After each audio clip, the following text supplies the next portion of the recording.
I just want to be myself.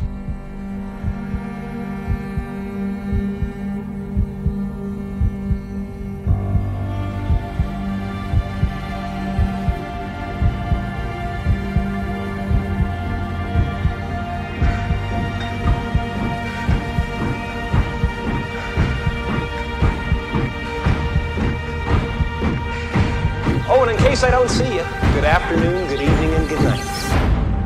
If I lose a few fringe people who can't deal with the fact there's other forces in the world, that's okay with me.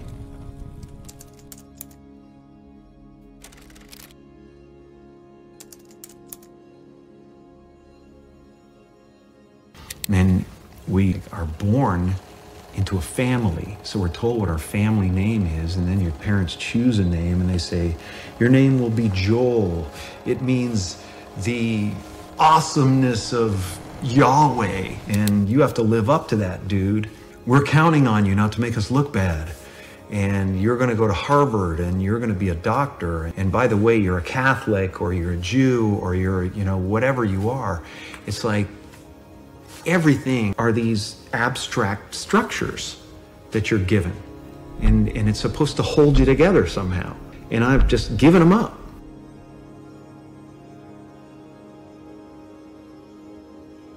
When I was, I guess, 15, I was 15 years old, and I was looking for a way into the business.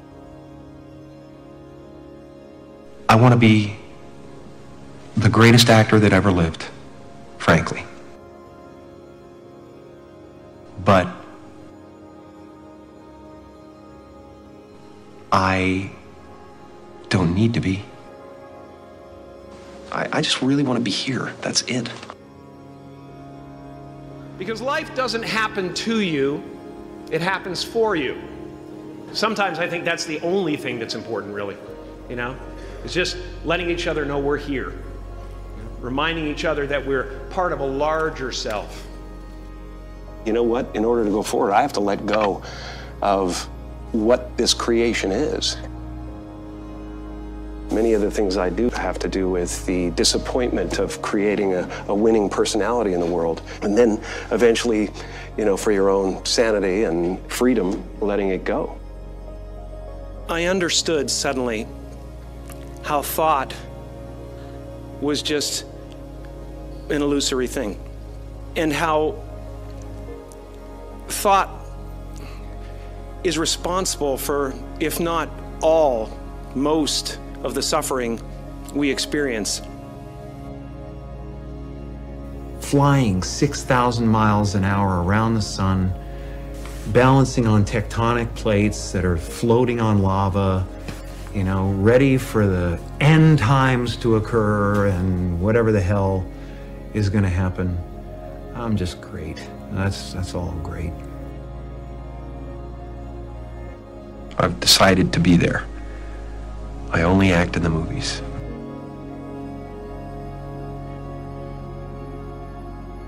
I dropped the whole trying to be something for somebody a long time ago.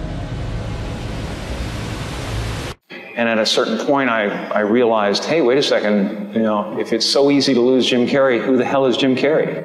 So you're just passing We don't through. matter. It doesn't make any sense. I'm not looking backward. Why don't we just... It was more like you're supposed to say, we're important. And you're supposed to say it's all going to be all right. And you're supposed to say that, whatever you dream can come true. And you're supposed to say all those things. I do believe in manifestation, power of that kind of stuff. But I don't believe that any of it matters. This mattering is to me a human construct born out of a need, just same need as you have to have deities and things like that. I mean, I believe in an energy of God, an energy of everything is divine. There's no thing that isn't divine. Everything is divine, and I'm that.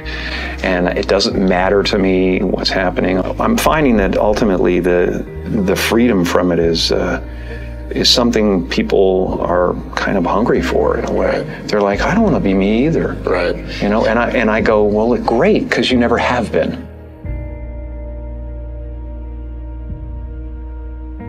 I believe that I had to become a famous, idea and get all the stuff that people dream about and accomplish a bunch of things you know what this means, don't you? That look like success in order to give up my attachment to those things. It's been part of the evolution of ego is to spend your first half of your life acquiring and adding, thinking you can add to yourself, and it looks great. I mean, it looks great when you got a cool car and you got good, nice clothes, and and you've done something that people admire, but it can never fulfill you. You can never be happy. You know what I mean? It's not where happiness comes from. And I dealt with depression a few years ago, and people still think, well, he's going through, you can tell he's depressed. It's not. I have no depression in my life whatsoever. Literally none. I have sadness and joy and elation and satisfaction and gratitude beyond belief, but all of it is weather, and it just spins around the planet. It doesn't sit on me long enough to kill me. The happy place is realizing that you're everything, and that there's no real you involved in the first place.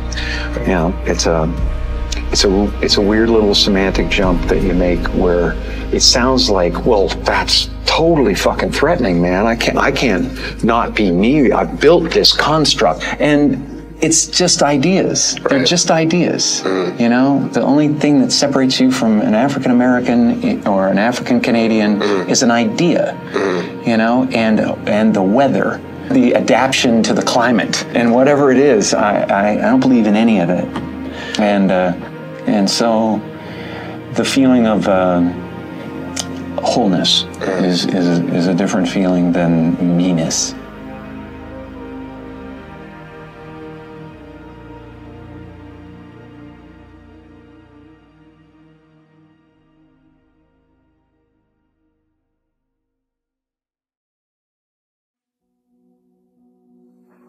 I watched the effect of my father's love and humor and how it altered the world around me.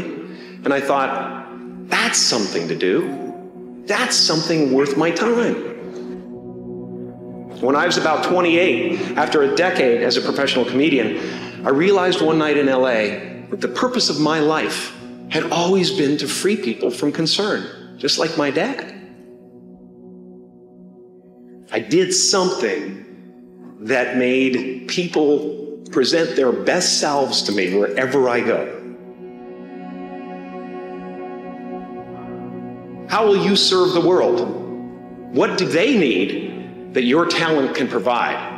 That's all you have to figure out. I can tell you from experience, the effect you have on others is the most valuable currency there is. Because ultimately, we're not the avatars we create. We are not the pictures on the film stock. We are the light that shines through. All else is just smoke and mirrors, distracting, but not truly compelling.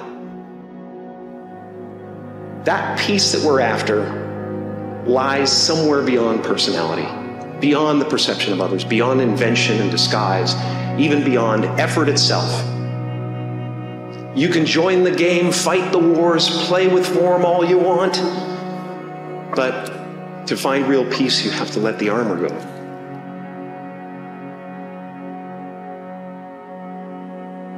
Your need for acceptance can make you invisible in this world. Don't let anything stand in the way of the light that shines through this form. Risk being seen in all of your glory. I've often said that I wished people could realize all their dreams and wealth and fame, and so that they could see that it's not where you're going to find your sense of completion. Like many of you, I was concerned about going out into the world and doing something bigger than myself, until someone smarter than myself made me realize that there is nothing bigger than myself. Our eyes are not viewers, they're also projectors that are running a second story over the picture that we see in front of us all the time. Fear is writing that script, and the working title is, I'll Never Be Enough. I'm just making a conscious choice to perceive challenges as something beneficial, so that I can deal with them in the most productive way. You'll come up with your own style. That's part of the fun.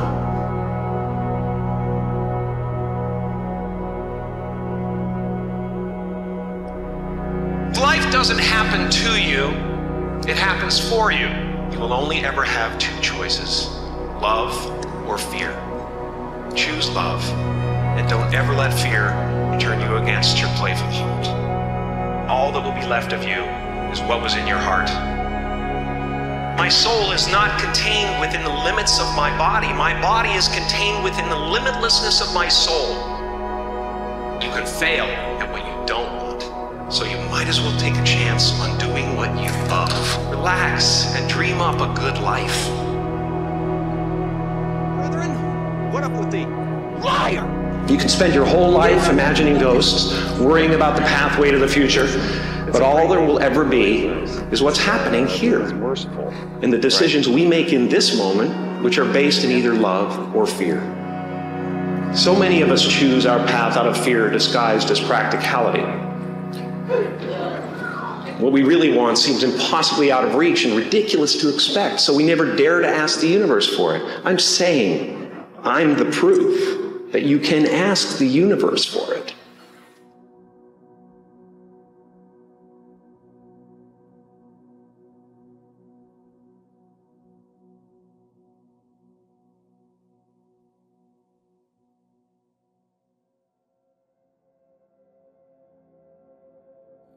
You're on a spiritual journey, period. And we're all going to end up in the same place, if there is such a thing. I used to be a guy who was experiencing the world, and now I feel like the world and the universe experiencing a God. All we really yearn for is our own absence. I don't want anything. That's the craziest thing, and it's the weirdest thing to say, where I have no ambition. Somewhere in the middle of absolute confusion, absolute disappointment, the fruition of all of my dreams, standing there with everything anybody else had ever dreamed about having, and being unhappy.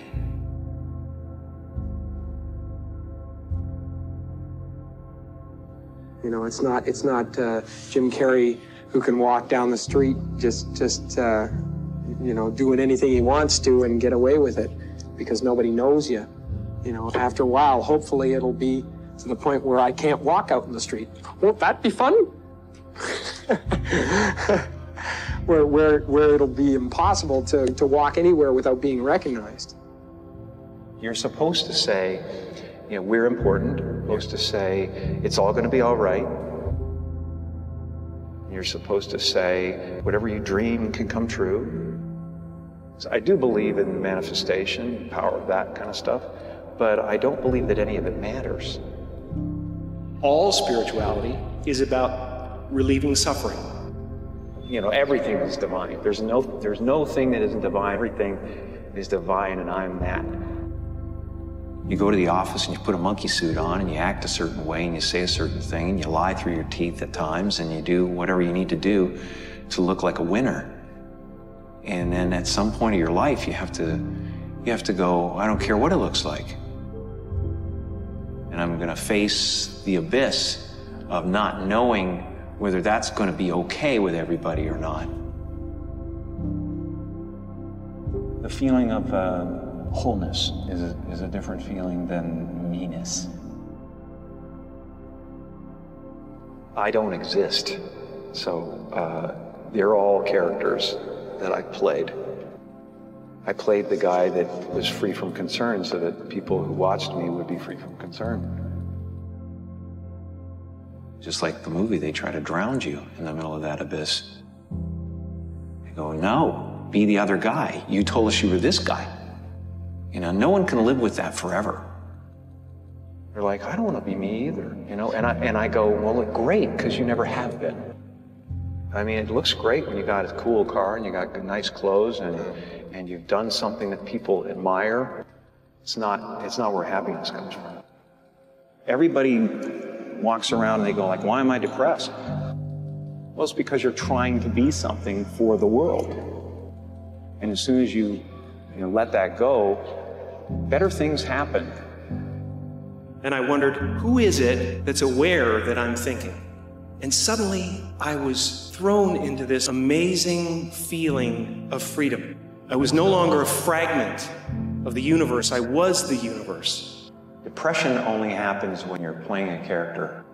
So when I tried to go back and play Jim Carrey, I got depressed. You're going to have to either let that creation go and take a chance on being loved or hated, or you're going to have to kill who you really are and fall into your grave grasping onto a character that you never were.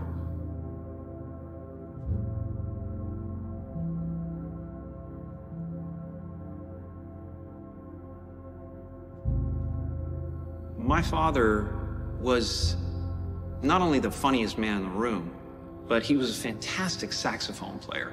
And before I was born, he had an orchestra in Toronto. But, you know, in order to be something special, you had to leave Canada and come down to the States and prove yourself in the States.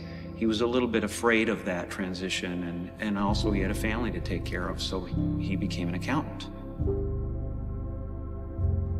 And as time wore on, it wore him down, and he got a little bit bitter, especially when he lost his job when he was 51. That really broke him. Not only was he compromising to raise a family, but when you compromise and you fail, it really hurts. It hurts even more than failing at what you love. So many of us choose our path out of fear disguised as practicality. What we really want seems impossibly out of reach and ridiculous to expect, so we never dare to ask the universe for it. I'm the proof that you can ask the universe for it. I would visualize things coming to me that I wanted or whatever. At that time, all it really was for me was making me feel better. I would drive home and think, well, I do have these things, and they're out there. I just don't have a hold of them yet, but they're out there. But it's important, especially for me, I would never show up anywhere if I didn't understand that everyone was broken in some way. Because ultimately, we're not the avatars we create. We are the light that shines through.